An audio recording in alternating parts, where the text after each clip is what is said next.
is Evie with WKNC's Off the Record. This is an interview with Benton, also known as Jonathan Hussey. I'm watching a movie or a show or something, like the first thing I guess is probably what I'm seeing visually. How does the camera look and stuff like that. But the second and almost as important, or if not more important, is the music to me. It's crazy how a couple of notes or a couple of melodies can shape the way you feel about what you're seeing. Like um I'm trying to think of I'll use something that's very obvious, like Hans Zimmer or something like that, or in Interstellar. That score has been like crazy overused, but it would not be the same movie at all if it didn't have that music. And that's just like super inspiring to me. And I've always just sort of like, I guess, maybe had like a soundtrack in my own brain. Like when I look at stuff and how I feel, it just comes out in the music. And I'm super fascinated also with that, the ability to sort of tell a story just melodically, or with the atmosphere you create with music. And I've always written that way. I've always thought that way. And I've had opportunities to do it a little bit in the past. That's something I've always wanted to do. And the one thing I sent you, the 5 foot 280, my brother-in-law reached out to me. He does editing for film and TV. And he's like, "Hey, we're doing a passion project, and nobody gets any money for it. But do you want to score it?" Parameters were like, "Can you set a pace that's going to crescendo at the same point as the film does, which is at the crescendo of the film. Like It's almost synonymous like with a count. climax. Yeah. Yeah, yeah, exactly. The climax, crescendo, and the music. Sorry, music term. Um, it's where she's like launching off after the countdown, and the drag car just like rips down the thing. It's really awesome. It's really loud, and it's almost like a connection between the sound effects of that um, race car and the music all kind of blend into one sound, and it's just this big explosion. So I was just finding a way to build tension the whole time without doing a whole lot. And it's crazy. Like if you were to watch it without that, you would maybe feel the tension, but really it's just her talking and some videos flashing. But with the music behind it, it's like you're like, oh man, this is going to be intense, or this is going to be super awesome, or whatever. I even when I'm listening to someone else's music or someone else's whatever, I can't help but like input my own melodies or thoughts into it, my own ideas on top of it. Like Like remix. I'll yeah, just like yeah, that's just the way my brain works. I guess I'm just constantly writing and thinking.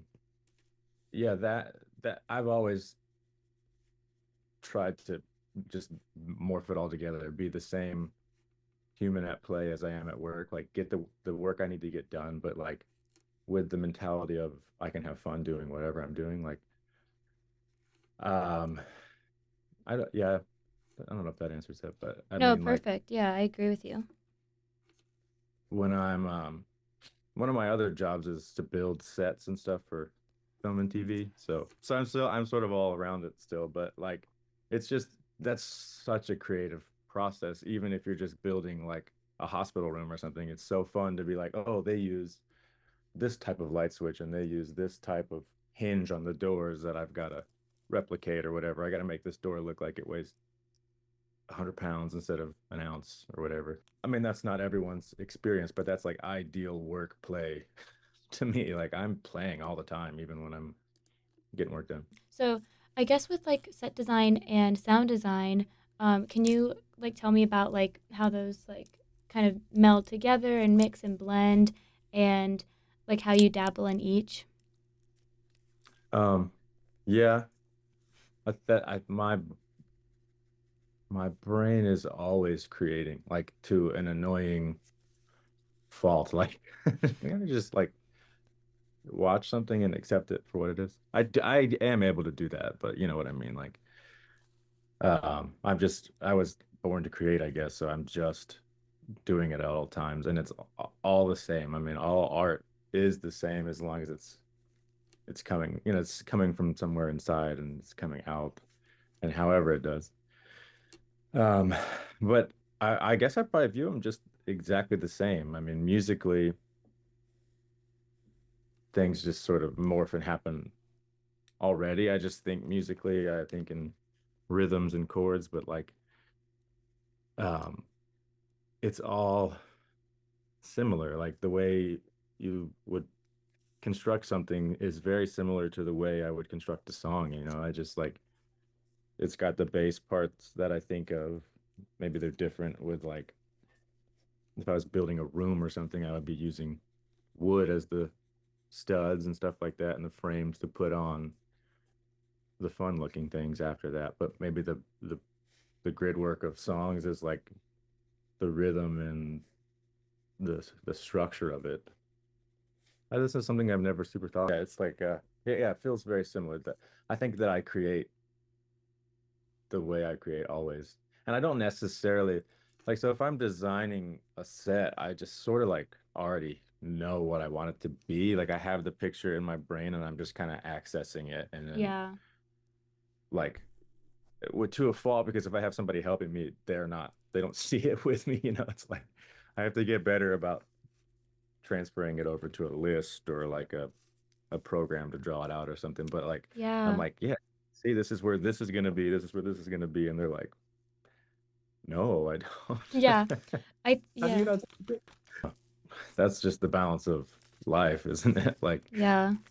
play life in the creative field. Like it's funny. I so I also play drums in a 80s cover band. And because that's how you make money in music. You don't Yeah. make it with One the thing, stuff like, like yeah. yeah. Yeah, yeah.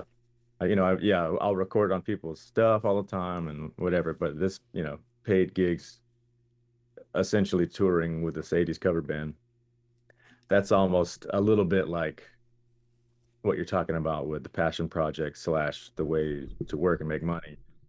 That is, it's fun, and I've obviously have fun anytime I'm playing music.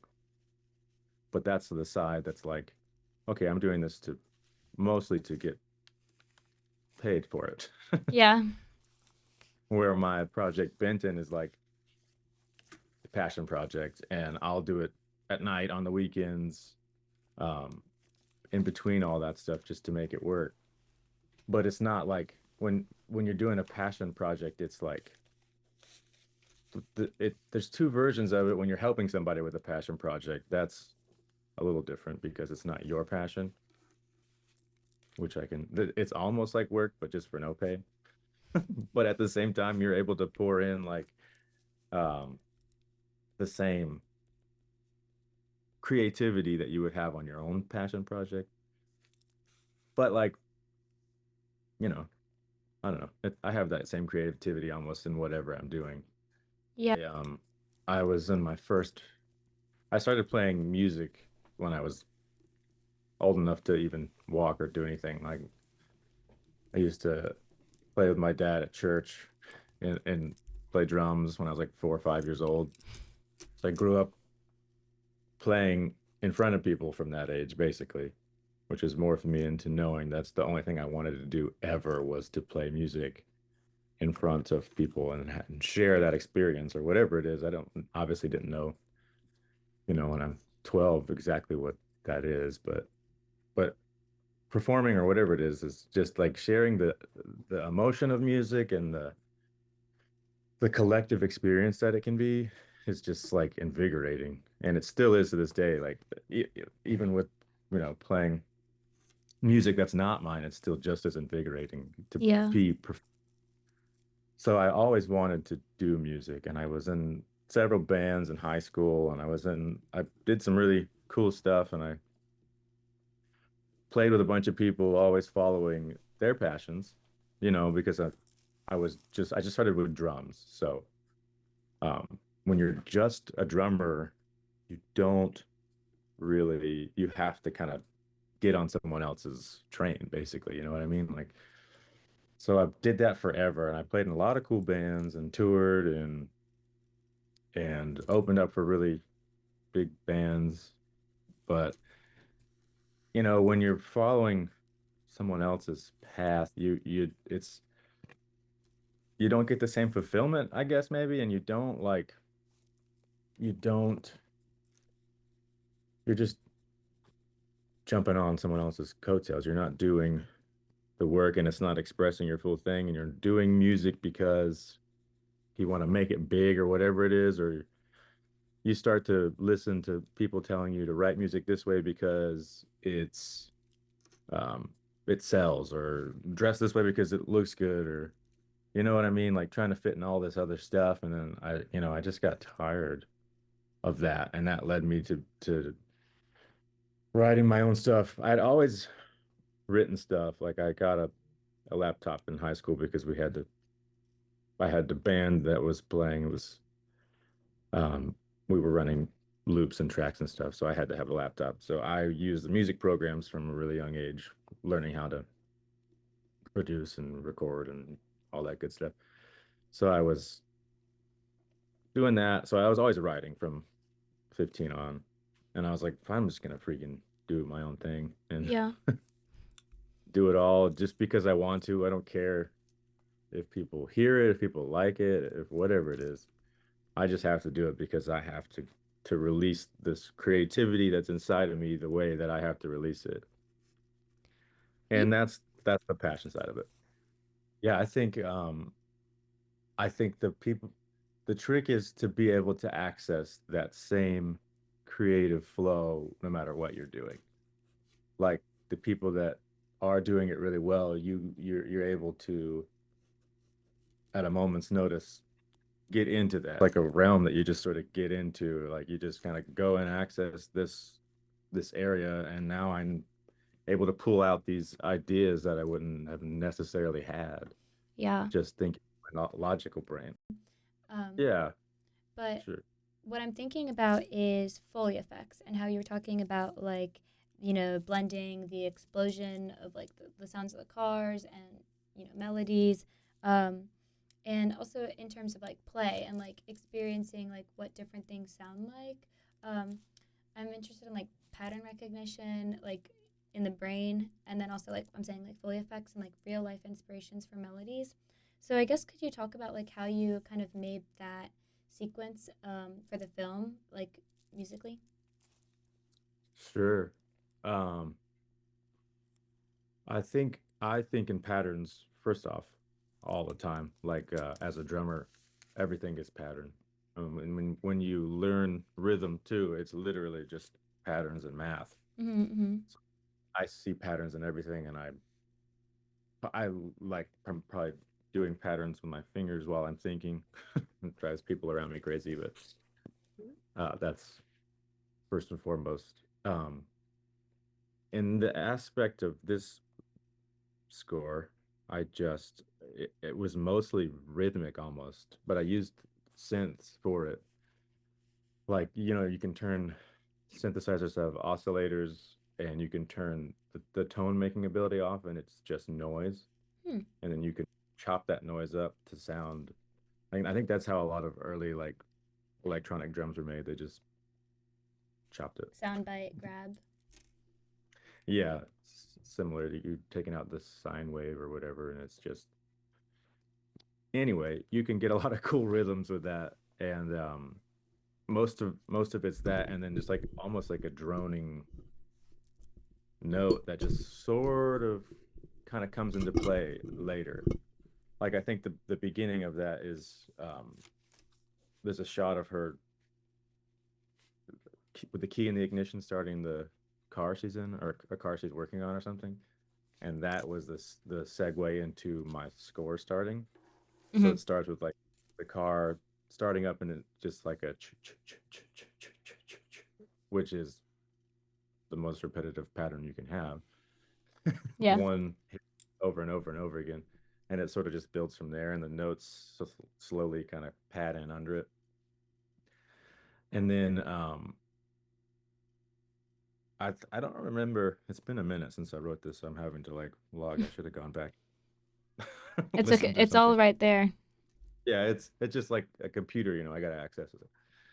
Um, I was holding a probably, I mean, I'm A minor or something like a more intense chord and holding off on either the third of that would and just the root note of it for the most. And then when the big hit comes, it's like I add that the third in there, which becomes like sort of a resolution, but it's still in a darker minor chord. But I might have even gone major. I don't know. I have to listen to back at that. But it was almost like an aha moment, like I've arrived and yeah. And there's nothing better than like, especially with synthesizers, like being able to have this, whatever's in your brain, whatever sound you have inside, nothing gets it out better than a synthesizer because you're literally creating the sound. You're morphing this wave into, you're bending it to your will into whatever you want it to be. And it's just so. I started with drumming, and I actually pretty much started just playing any instrument I could right away too. Like I think it's very important for one, for people who are just learning the drums, they need to learn how to play a melodic instrument so they can understand the way music works. If you're just like if you're playing drums and you're just banging away on a beat and it doesn't necessarily flow with the chord changes or the melody of the song that the person's singing, you just don't necessarily think about that unless you know melodic instruments, like or you sing yourself. Like you can play a a regular a straight beat was just like a you can sing anything over. But if you're doing a bunch of more complex patterns with the kick, that could really clash with the rhythm of the vocals. I somebody must have told me that when I was like 14 or something. So I started learning other instruments.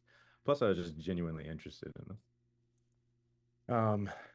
And right away that started with synthesizers. Like digitally on the computer. I never actually I wasn't blessed with getting like an old Roland Juno or anything when I was like 15, but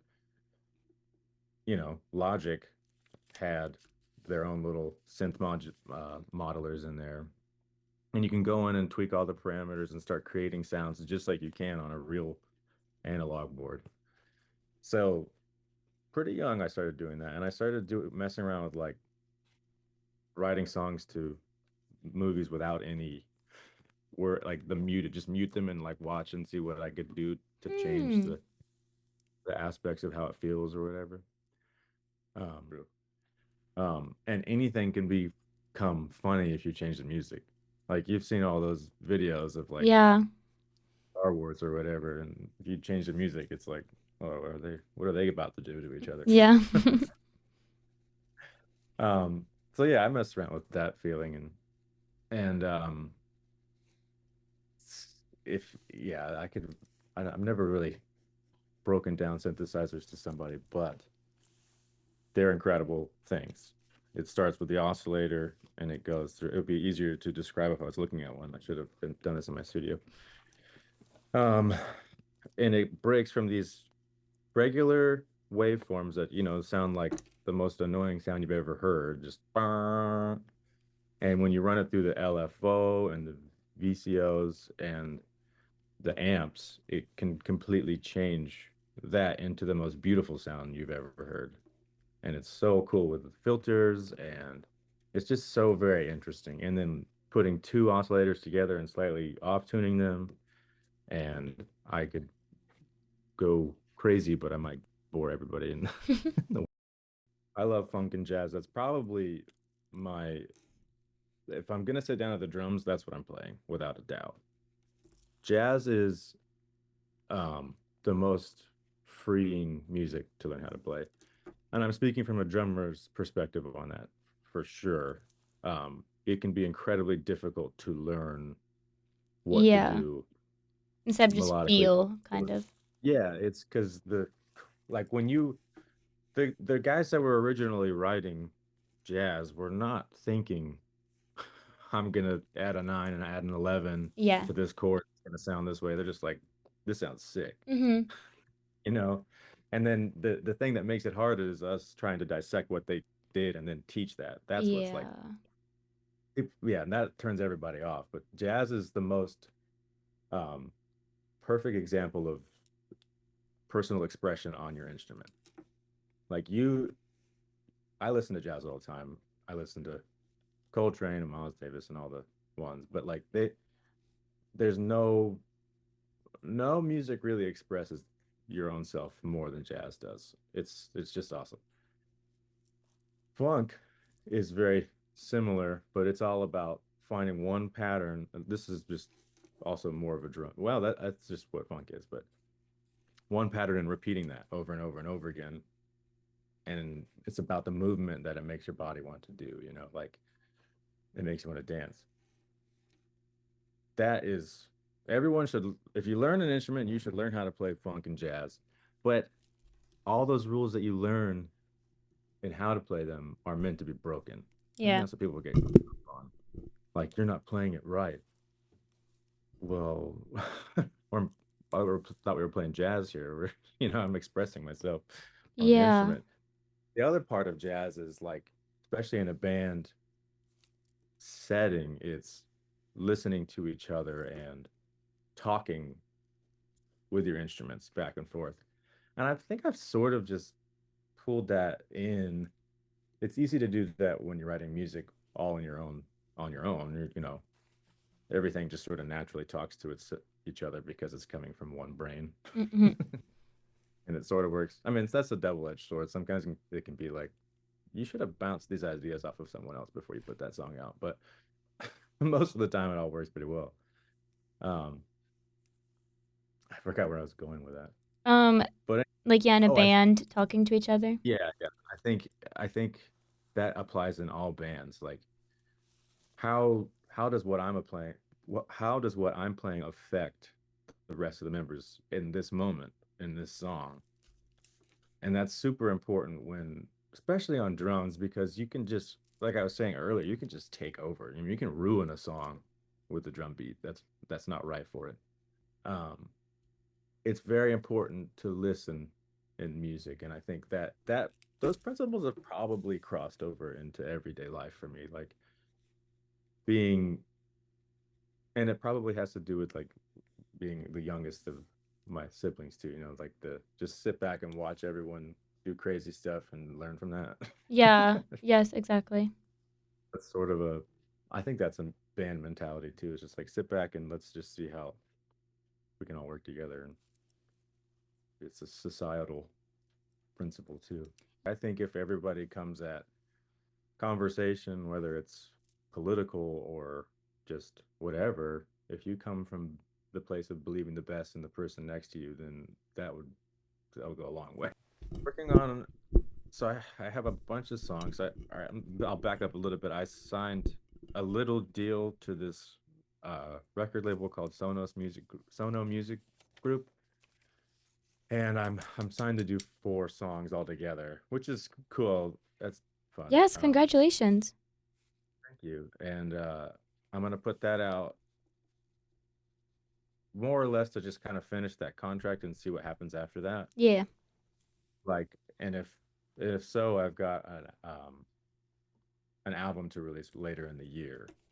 So working towards that. I've got most of the songs sorted out and just about finished. I got to record some more stuff on it, but the writing process is basically done Yeah. for those. But the three I'm gonna put on my own on this one, so it'll be a 4-song EP. But there's 3 new ones. Um, 2 of them are pretty upbeat. One of them is sort of like this sway, like a soundscape almost. That Oh, kind of, cool. it's got vocals in it, but it's a little bit different than anything I've released. I've got something. Um, I would say, as far as anyone getting into art or getting back into art, just do the art.